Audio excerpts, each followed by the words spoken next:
Welcome to week 5 of the summer webinar series organized by the AALS section on technology, law, and legal education. My name is Ben Carlson. I'll be moderating today's session.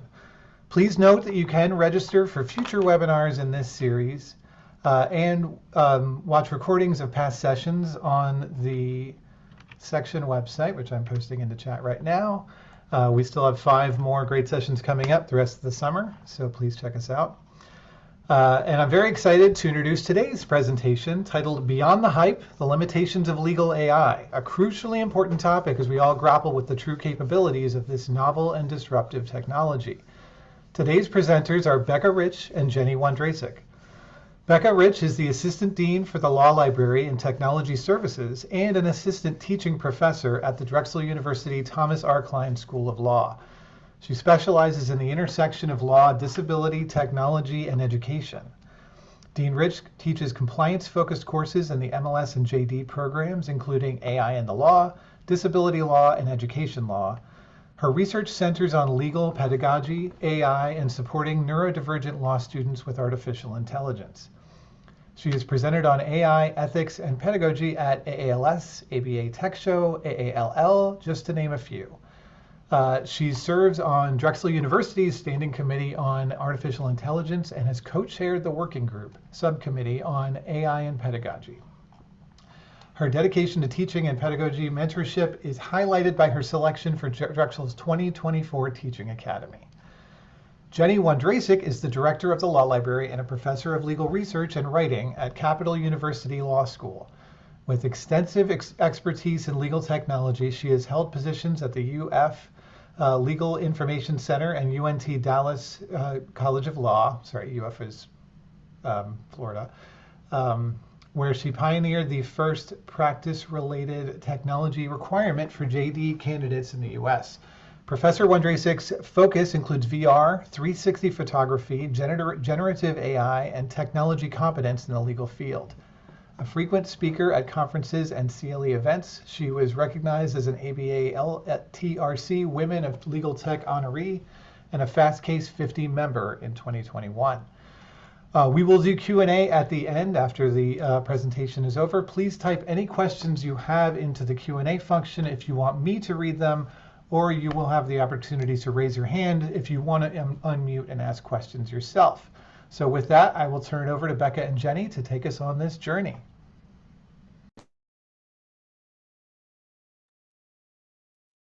Fantastic. Thank you, Ben. So we're going to talk about the limitations to consider before using an AI model. And we've broken this up into 3 subjects: content, model limitations, and external factors. So we're going to talk about content first. And the first section on this we're going to talk about are the types of data. So there are 2 main levels of data that you're probably going to see in one of the large language models that we've been using. There's the training data, and then there's what we're calling the research augmentation generation, I think is what it's called, RAG. So the training data is the data that the model has. So if you're using an OpenAI model, it's the data that OpenAI put in to teach it how to understand and interpret language. And I use understand loosely. Intelligence is kind of a misnomer. But it's how the AI functions. Without that data, the LLM will not generate in the fashion that you're expecting it to. You also have the RAG. So this is where we're seeing things like, for Lexis, we're getting case law and statutes, regulations, Matthew Bender treatises. I've heard they're starting to load treatises beyond Matthew Bender. So that's the level, for instance, in the research databases that we're seeing all of our primary and secondary sources. It's important to know that the training model, the base of the model, can't be deleted. So someone made a comment the other day that they were surprised that Lexis could write in the tone of Bugs Bunny.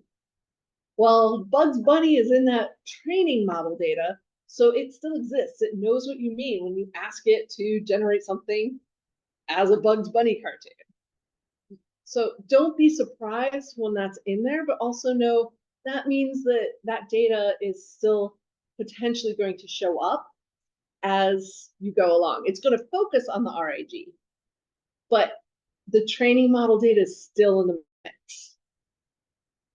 So it's important to know what's in your product, your GAI product, before you start searching. For instance, we saw the Stanford study, the initial version, where it tried to claim that practical law was hallucinating on a large scale. But part of the problem is it was asking questions that practical law doesn't include in the data. So practical law sits on practical law subjects, which includes mostly business topics. So when you're asking about Justice Ginsburg's dissent in Obergefell, it's not there because it doesn't have primary law in it. It has the secondary sources for the business topics practical law covers. So I don't consider that a hallucination. I consider that a prompt engineer issue. So Becca, would you like to talk about the date range? Yeah. So I want to talk about dates. So all of these training models are deliberately slightly out of date. And that's because when they first started creating things like this, they would open up to the public without any kind of lag. And the bots would quickly become hate speech propagators. And so as a result, they all have a delay there. So the training data can be cleaned up and vetted. So ChatGPT Professionals is June 2023. Claude's is August 23, but there are some that are earlier than that. So Copilot's training set ends in 2021. So what does that actually mean? It means that if you ask questions that are beyond the area and you're using a pro version, it'll probably, and you ask it to, it will search the web to get the answer. But you should be aware that if you don't ask to search the web, or you're using a free version of some of these ones that only give web access to paid users, you should be aware that the data may not be completely up to date. I'll give an example of that. When the Dobbs decision first came out, I asked free ChatGPT about the Dobbs decision, and it made one up. It completely made up a decision called Dobbs versus Doe, which I thought was really interesting. You should also be aware that Lexis Plus AI is slightly out of date in the AI version. So if you want to make sure you have the newest case law, you're going to want to search in the regular Lexis as opposed to Lexis Plus AI.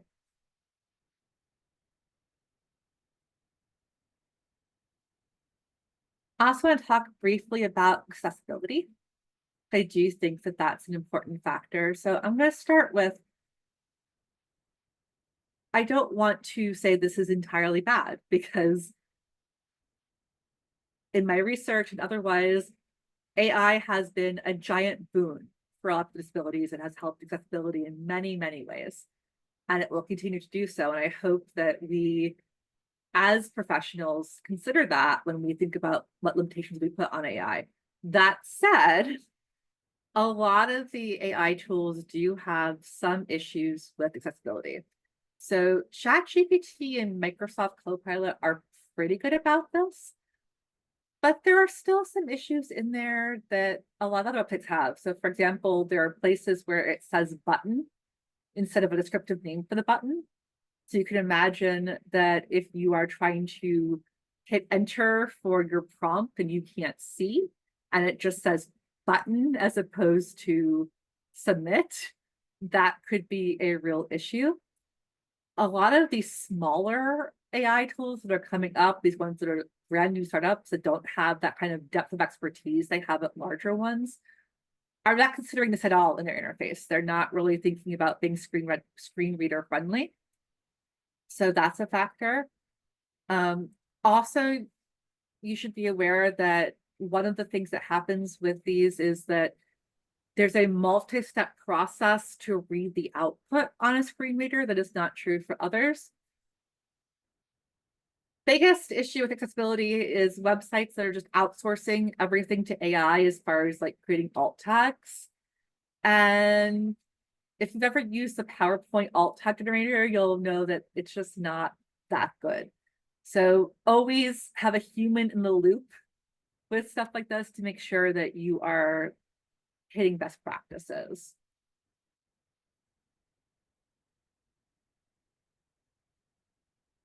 You're muted, Jenny.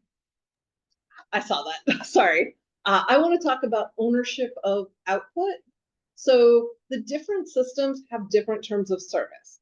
Number one skill in using an AI is always read the terms of service because each one is different. We have an example of OpenAI's terms of service on the screen. And OpenAI, what they say is, as between you and OpenAI, and to the extent permitted by applicable law, you, A, retain your ownership rights and input, and B, own the output. We hereby assign you all our right, title, and interest, if any, in and to output. That sounds great. Sounds like I can use it for pretty much any reason. But if you keep reading, it says, due to the nature of our services and artificial intelligence generally, output may not be unique, and other users may receive similar output from our services. So the careful reader there is like, well, hey, what happens if someone gets this before I do? I may not own it because they gave it to the other person first. So you do have to watch some of these issues as they're developing in the terms of service, and they do change. So I believe this is the January 2024 version, which last time I checked was still valid, but in November it was completely different. So you need to make sure that you're going back and checking these terms of service so you know what happens with your input and your output.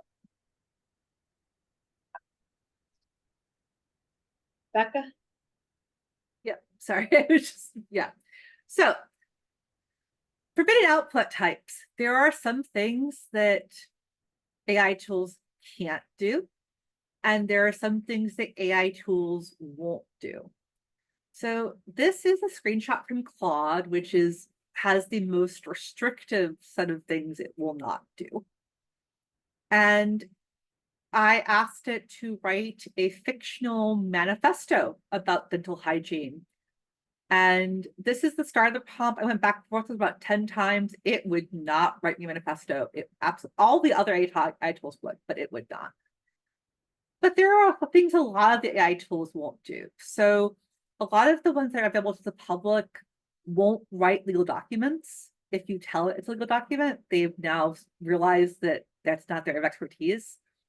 They also won't give legal advice.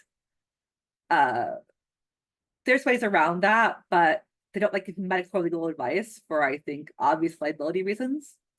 They don't want to promote violence. They won't engage in political debate. While people have been using tools to make malware, there are steps being taken to prevent that. It won't promote hate speech. It won't let you use the tool to write an abusive message to somebody. And they have taken some measures against copyright infringement. There are ways to jailbreak some of this stuff, but they do have the system prompts in the back for that. And other thing I will mention is apparently they are having to take some steps in the system prompts towards viewpoint discrimination, because the training sets have led to the AI tools having a bias in some political areas. So just be aware of that. Bias. So AI tools have bias built in because the training data has bias built in. The people programming it have bias because bias is something that we have in our society. So this headline here is from a controversy about Gemini. where Gemini, trying to combat the fact that if you type into ChatGPT or Mid-Journey or any of the AI tools that you want a picture of a doctor, you will almost inevitably get a white male doctor. So Gemini decided they wanted to avoid that. And they programmed it to have more diversity, which led to pictures of diverse Nazis, among other things when they did that. So just be aware if you're using these that there are some biases built in, because when they process blades of documents, people have bias built in. So you may have to tweak your prompt to make sure that you've accounted for that. And I always tell my students when using this that just to be aware that the first try may give a biased result. So just tweak your prompt accordingly. So let's shift to talking about model limitations. The first one I want to talk about is actually that these models are really designed to be average. This is a probability machine. So it's trying to make a guess as to what word you want next. To explain this to my 1Ls, I usually give them the sentence, the man breached the, and a little fill in the blank. Depending upon your prompt, so if you're asking about landlord-tenant law, it may come back with the man breached the contract, or the man breached the warranty. If you're talking about medieval history, on the other hand, it may come back with the man breached the wall, or the man breached the castle. It's basically looking at the text you've given it and running those, and looking to see what other text matches it. And it's trying to pull that out and guess what you want. So they're really designed to be average. So, and that spark of creativity that humans have, while it may appear at times that they have that, it's really, again, using probability to try to piece together what you're looking for.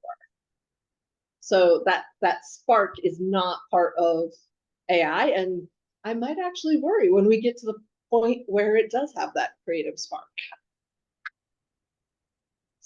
Next, we want to talk about lack of human context. So most people have heard of Sheldon Cooper from Big Bang Theory and know that he's missing that human context, particularly every time he gets called to the HR office, where he doesn't really understand why he's there, why he's accused of gender discrimination or things like that. So poor Janine has a really hard time with Sheldon. And our AI systems are similar to that. They have all the knowledge in the world, potentially in their systems, but they still lack that human context, that human connection. So you do have to be careful because it doesn't always get things right in that respect. It's not really bringing in that human experience when it's writing. It's just using statistics to try to generate the output.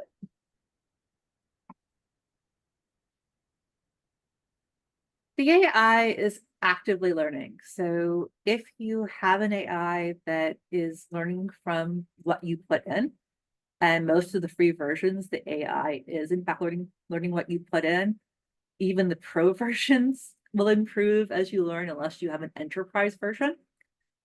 So just be aware that the AI is always learning, and sometimes that makes things a lot better. So there are things that the AI does really well now that it was not doing well 6 months ago.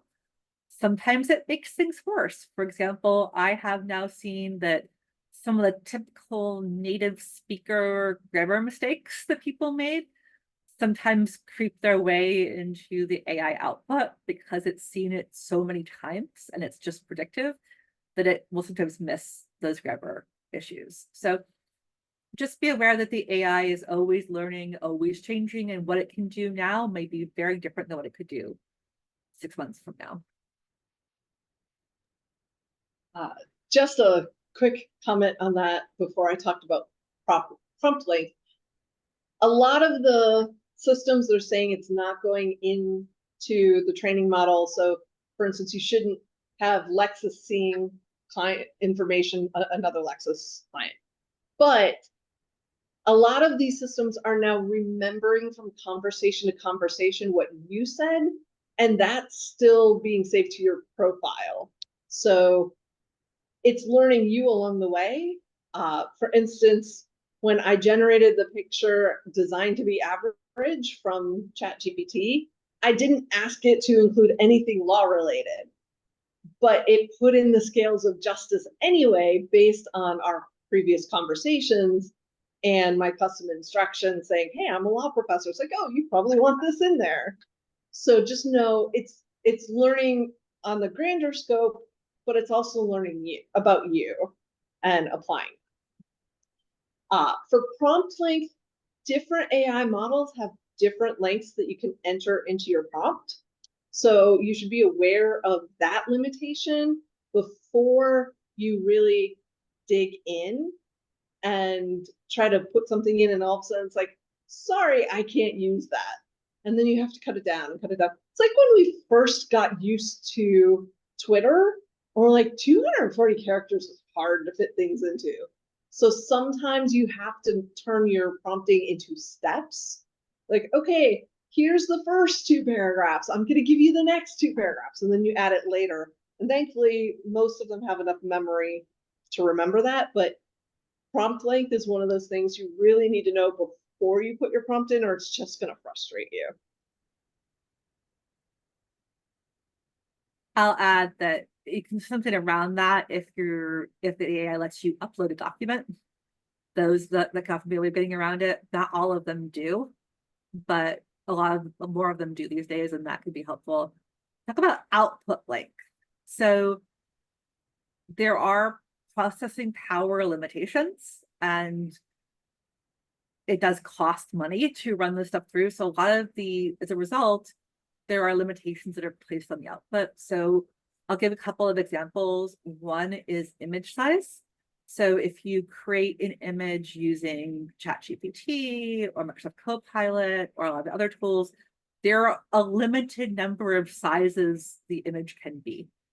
And that has increased over time. So I expect it to keep increasing over time. But right now, ChatGPT has 2 sizes that will output in. Copilot has 1. Midjourney has the most options for picture sizes, but most of them have at most 2 or 3. File type. So some AIs like Copilot won't output into any different file type at all. They'll just do text. ChatGPT Pro now lets you do a lot more kinds of files. Some of the other ones do as well, but just be aware that you may not be able to get the file type that you want.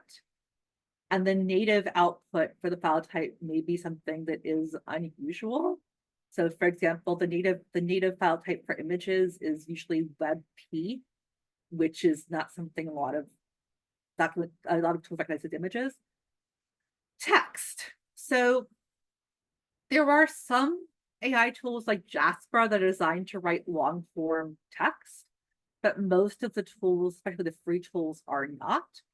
The typical limit is about 16,000 characters, because it's about 4,096 tokens, and a token is 4 characters each.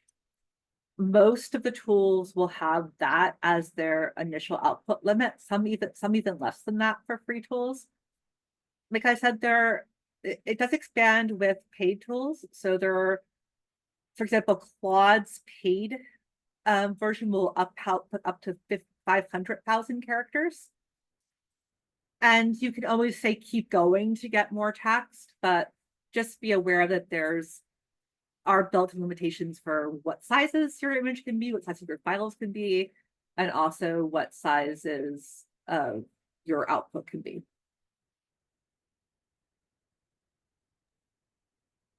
Follow-up interactions. So the great thing about AI is it's a conversation.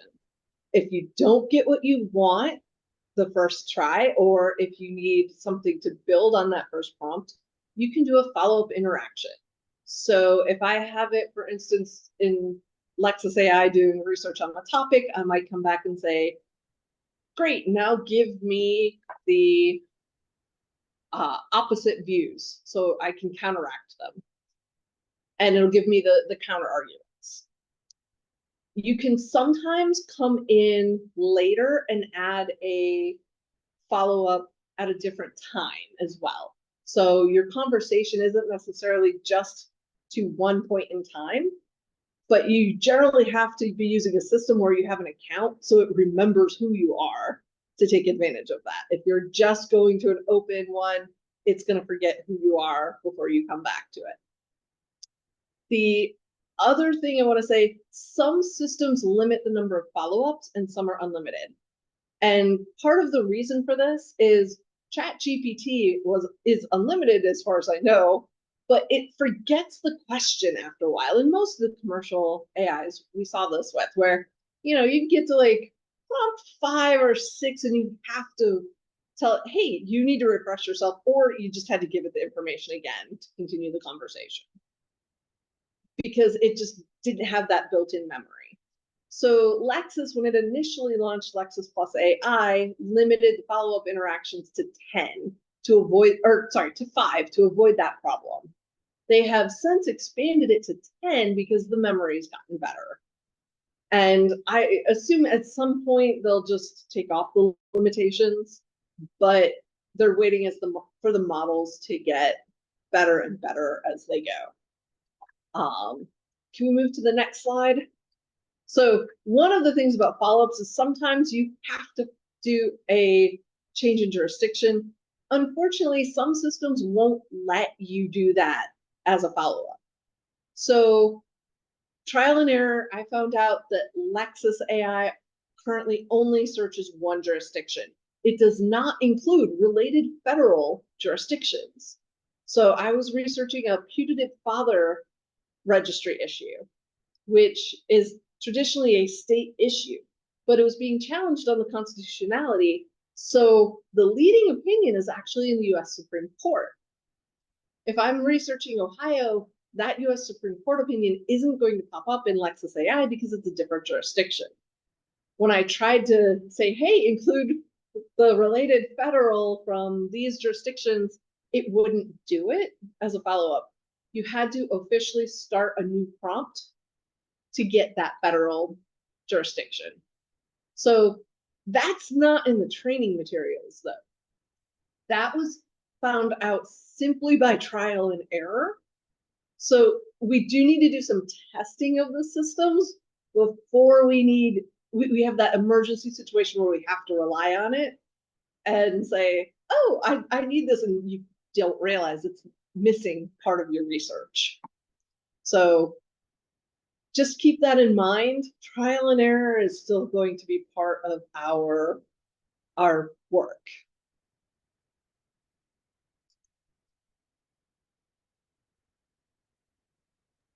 So just like when you are asking a question in court, you're not allowed to do compound questions. AI tools do not always deal well with compound questions. So here's an example where I asked Lexis Plus AI to think about 2 different kinds of issues, and it focused on one. It couldn't differentiate between issue 1 and issue 2. So on the one hand, that might be reassuring to us in some ways. On the other hand, just be aware that you are better off asking one question and then having it answer the next question. This is common across pretty much all of the AI tools. Compound questions are not ones that it does well.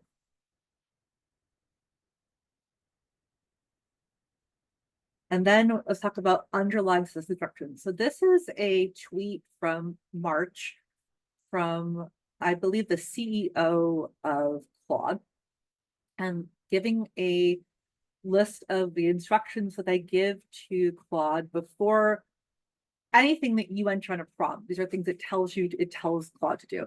So just be aware that one of the reasons there are limitations on what kinds of output you can have or things it will not do, that is due to the underlying system instructions.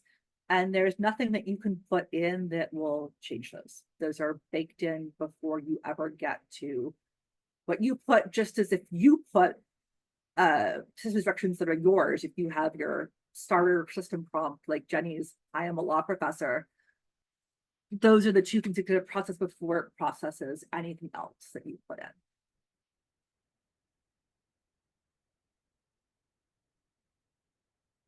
So another thing to be aware of in terms of legal ethics and others, and also legal compliance, is that every single AI tool that is out there, there's a rule of some kind about how they will use your content for training. Now, if you have the enterprise version or you use Claude, that's less likely, but there's always at least a provision that that they have something on their end spot check to make sure that spot check to make sure that the training is going forward and the best use possible is being made. Sorry, to make sure that okay, starting over real quick. So always someone at least spot checking to make sure that the AI continues to learn and improve. So just be aware of that. So we also wanted to mention that many systems have use restrictions. It's part of the terms of service. For instance, they may not want you generating Nazi propaganda like Google's did. So you have to watch out for the contract clauses that will tell you if they prohibit certain items. But a lot of the big firms also ran into the problem with Microsoft Copilot with the abuse clause. They didn't really recognize that for what it was. The abuse clause saves your data for a certain amount of time, often 30 days, to run it through both your input and your output to make sure it's not violating their abuse clause, violating their use restrictions. So to make sure there's no Nazi propaganda in there. And that included client-specific data that they were putting into Microsoft Copilot. And they found out it was being outsourced to a third party that they didn't know about. So be aware, just because you opt out of the training data doesn't mean your information is going to be safe from view from other parties. Okay. Becca? Oh, okay. So AI is a black box. What that means is that even experts in AI do not necessarily know why the output that's generated is what's generated. So AI is not transparent typically, and it is not explainable typically. So just be aware that there are limitations where even AI programmers don't necessarily know what's going to happen when you put something in and what you're going to get out. Now we're going to talk about external factors. So things to be aware of about AI. And the first one of those is climate impact. So AI has a pretty hefty climate impact. I have this little infographic created to illustrate some of that. So generating one AI image is approximately equivalent to one complete cell phone charge. Powering a data farm is approximately equivalent to powering 80,000 residential homes. So just be aware that as you use it, there's going to be a climate impact to that. Human rights.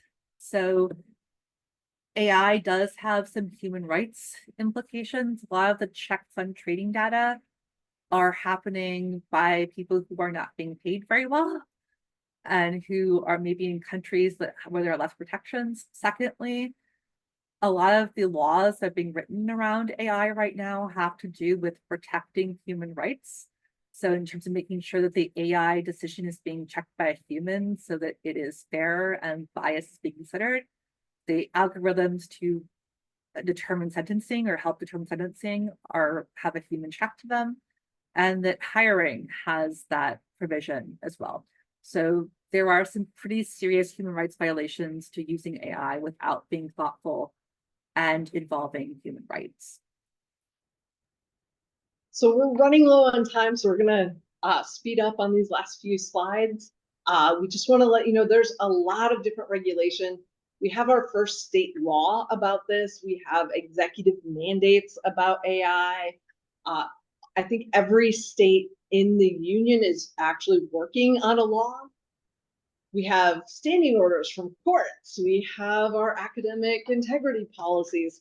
So there's a lot of regulation about how to use law or how to use AI and things like that you're going to need to be aware of. Even in the firms, I've heard that some clients are refusing to let their attorneys use AI, so they have to comply with that, which is a form of internal regulation. So you need to check in your global sphere about where there are regulations that are affecting your use of AI. So I'm just going to briefly touch on this. There are bad actors who are using AI to do bad things, and including making it so that the AI can do some really seriously horrible things, including with code. So just be aware of that. And then AI detectors, Jenny and I will both give our one-sentence version of our speech on this. Mine is that they are pretty biased and often recognize students who code switch, neurodiverse students, and students for whom English is not their first language, or new attorneys or whoever will flag their writing as a false positive. Jenny, your one-sentence version? My one-sentence version is I tell people it should not in any way be the determining factor. But if you want to look at the report just to see what language it thinks is AI written, I don't have a problem with that, although I do supply information about the bias Becca spoke to whomever wants to look at that data so that they have the full scope of what's happening. All right. Now we have time for questions. And Great. Yeah, I can get started with that. We had an anonymous question in the chat that said, you said that Gen AI platforms are constantly learning. Does that apply across users? For example, if I say that ChatGPT gave me the wrong answer and I give it the right answer, will ChatGPT give that same right answer for all users in the future or just for me? that's a great question. So I'll give my thought. Jenny, if you want to add anything afterwards, please do. What I would say is, first of all, the output, even if you put the same prompt in more than once, it will be a different output. But yes, if you have opted into having your data train the AI or your AI uses all data regardless, the answer that you've said is correct is one that will be considered whether the answer is correct or wrong when it answers the next person's question. And we have seen companies opt out of using the mainstream AIs because of this. So for instance, Samsung prohibited its employees from using, I think it was ChatGPT, but they were using it on their phones and bypassing that policy. And all of a sudden, Samsung's proprietary data showed up in other people's outputs. So just keep that in mind. You definitely want a version that is not including your information in the training data, unless it's your intention to better educate it. Great. One other question from Lynn in the chat. Thoughts about the quality of the responses? For example, are the responses as complete as you would like? Is it necessary to fact check the output? I think. Ooh, fact checking. That's my favorite question. According to the Second Circuit, attorneys are required to read every case that it comes up with to make sure that it exists and that it says what it claims it does. So yes, you have to verify all law that comes out of it. And it's not just verifying to make sure it exists. Sometimes it grabs old law, not realizing that there's a new body of law, especially if it's a recent change. It's going to have a lot of statistical material in that old body of law that it's going to say, oh, look, I have lots of stuff here and very little here. So it's very likely to grab old law and try to apply it. Or related law, particularly if you're searching across jurisdictions, like if you didn't specify. I've asked about Ohio recreational user law. I've gotten marijuana law. I've gotten Illinois law, Kansas law. So you do have to verify what you're getting out of it. The mainstream systems are not legal research systems. They're really not research systems at all. So just keep that in mind. If you're going to do legal research, please do one that's specifically designed for legal research. And even that, you have to verify it. Yeah, I was gonna say with Lexis, it's not gonna give you cases that don't exist most of the time. There have been some verified cases where they have given cases that don't exist, but it will give you a case and say this is the right case, and it's citing the case for something that is not the primary set. It also gives you cases that have been overruled. So just, always read the cases before you cite them is something good attorneys should be doing anyway, but just, yeah. And for go ahead, Jenny. No, go ahead. So for non-legal stuff, I think that's what you're using for. If you're using it to brainstorm, I don't think you need to spend a lot of time verifying it, but I would, anything where you're trusting the facts involved, I would double check.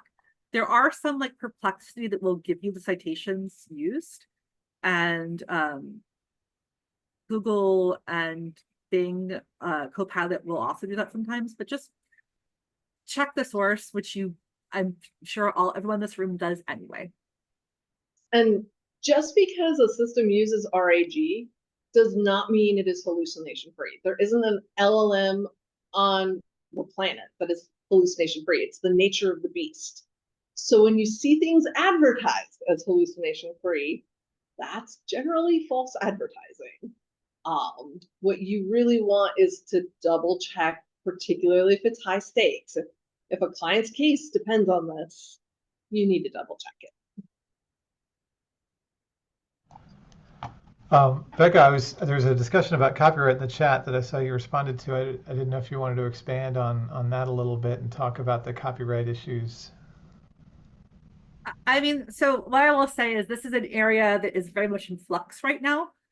The Copyright Office did a request for comment on this, and I want to say October of 2023.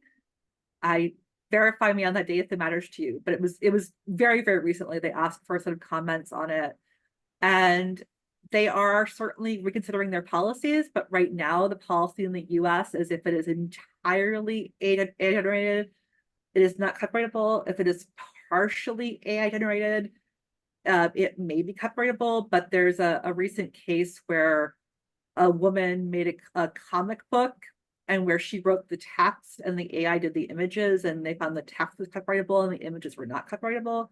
There are a bunch of cases going on right now around training data and licensing of training data. And you're seeing that there's a Getty Images case, there's a New York Times case. These are still relatively early in the process, but depending on what happens with that could change a lot of how this works. So, and you're seeing some other countries being a little bit more experimental with this, but for the most part, if you look at the copyright law on this, they basically said fully AI generated is not copyrightable, partly because of what we said about the same output being available and across multiple people using it. So that's what I would say is about that is if it's something you care about, keep an eye on it. It is very much in the state of flux. And other thing I will say, Jenny and I found this when we were creating images for this. Sometimes you get the Snoopy problem where you put in White Beagle and it gives you Snoopy. So if you are using images from AI generation, which I would encourage you to do, a lot of the times it's better than just using, certainly much better than using PowerPoint's image search, which is a copyright nightmare.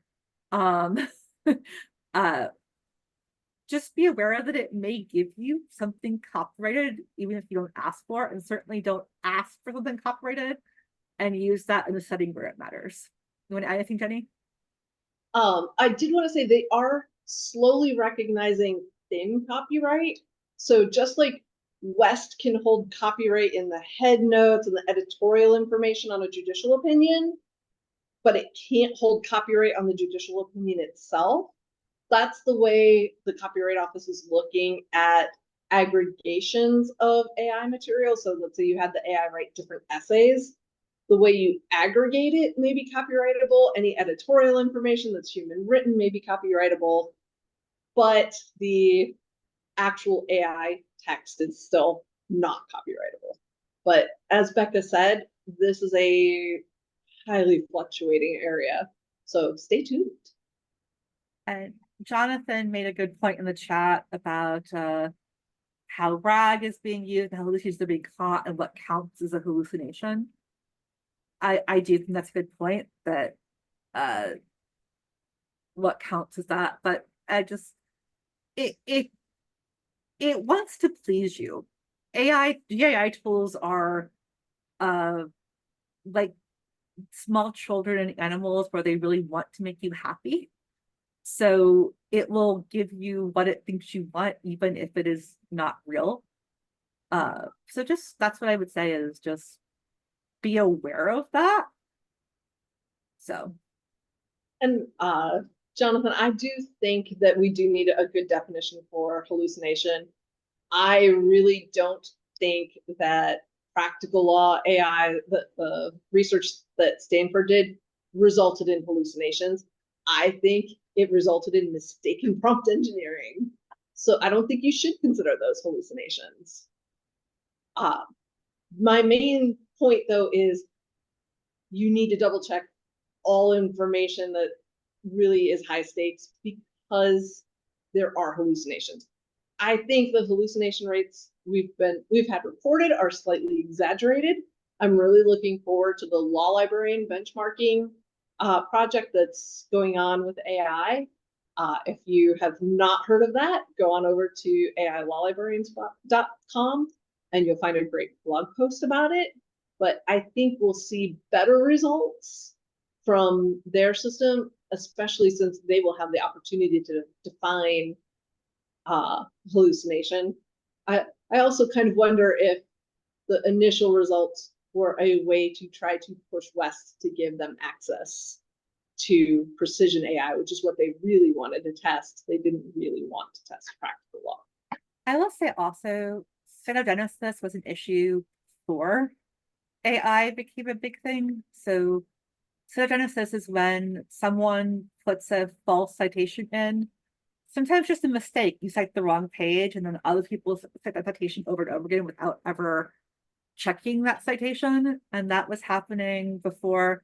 I remember I had a faculty member who I helped, where they cited someone who cited somebody else to somebody else, and it turned out it was the wrong. The source existed, it was the wrong page the entire time. And this has happened more seriously, like with Amelia Bedelia, where someone accused the author of being racist without there being a factual basis for that. So I think this is a problem before AI in some ways, and that a lot of the things you would do before AI to make sure sources were real are things that if you do now, you're in good shape. But I do think that I'm looking forward to projects to really get at the hallucination issue and define what is and isn't one. Great questions, guys. Yeah, really good questions. Yeah, I think it looks like that's all the questions. So I'll just say thank you, Becca and Jenny, for this engaging and important conversation. And thank you all for coming. Just a final reminder that we still have 5 more weeks in this webinar series. You can visit the page for our section, which I've posted into chat again, to see what's coming and see recordings of any sessions you missed. And with that, thank you and enjoy your weekends. Thank you, everyone.